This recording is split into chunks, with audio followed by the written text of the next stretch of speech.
नमस्कार। NDA second stint October 1999 to May 2004. The Kargil war was fresh in the public mind when the country went to the polls in 1999. There was public support for the NDA and the Prime Minister in particular.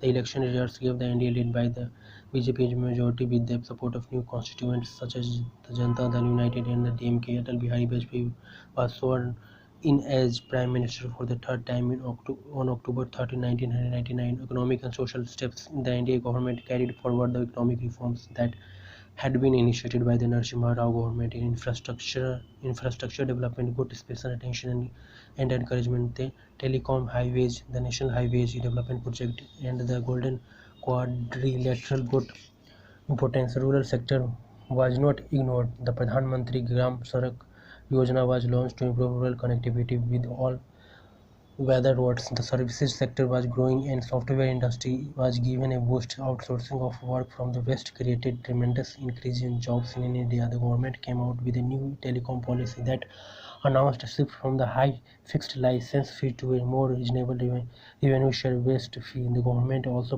privatized state monopolies such as BSNL and brought about fiscal changes in the form of duty-free imports. The Disinvestment Commission was upgraded into a ministry. With the economy being opened up, foreign countries began tapping Indian markets. Indian pharmaceuticals exported their medicine and brought in precious foreign exchange. Efforts were made to encourage foreign investment, especially from Europe and the United States. The government was instrumental in getting through the Fiscal Responsibility and Budget Management Act in 2003 to institutionalize financial discipline, reduce India's fiscal deficit, improve macroeconomic management and the overall management of the public funds by moving towards a balanced budget and strengthen fiscal prudence. The government tried to spread education through the Sarva Shiksha Abhiyan for achieving universalization of primary education. A highlight of the period was the Constitution 86th Amendment Act 2002, which placed the right to education among the fundamental rights in Part 3 of the Constitution. Terrorist travel and relations with the Pakistan.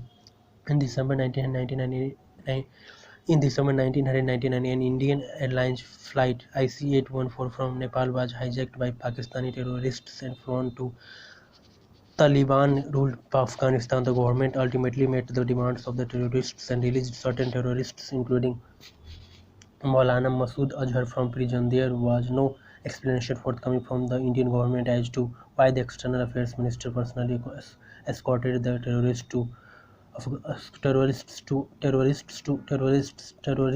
Afghanistan to exchange them for the passengers. Relations with Pakistan dipped,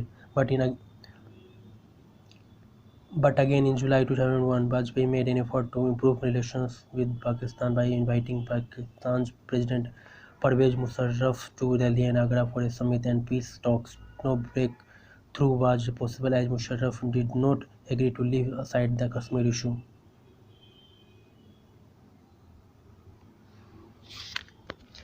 Then in December 2001 came the attack on the Parliament House in Delhi, which was carried out by Lashkar-e-Taiba and Jaish-e-Mohammed terrorists. Once again, Indo-Pakistani relations dipped following this attack and other terrorist attacks. The government got the Prevention of Terrorism Act, POTA passed. Relations with the US. India improved relations with Pakistan. President Clinton coming on a visit to India and efforts made to expand trade and cooperation on strategic issues. Kashmir elections. Kashmir went to elections in September 2002, which were formally made free and fair, with the Election Commission making its effort in that direction. Despite militants threatening the people and telling them to boycott the elections, large number of people voted. The National Conference, which was in power, was voted out in alliance of the Congress and People's Democratic Party was voted to power. Mufti Muhammad Saeed became the chief minister. The downside. In 2001, the Defense Minister George Fernandes was forced to resign following the Barak missile deal scandal and another scandal involving the supplies of coffins for the soldiers killed in Kargil. There was also the report of an inquiry commission that the government could have prevented the incursion in Kargil. Then there was the episode of the BJP party chief Bangaru Lakshman apparently accepting a bribe, which was videoed and telecast. One of the first sting operations by the media.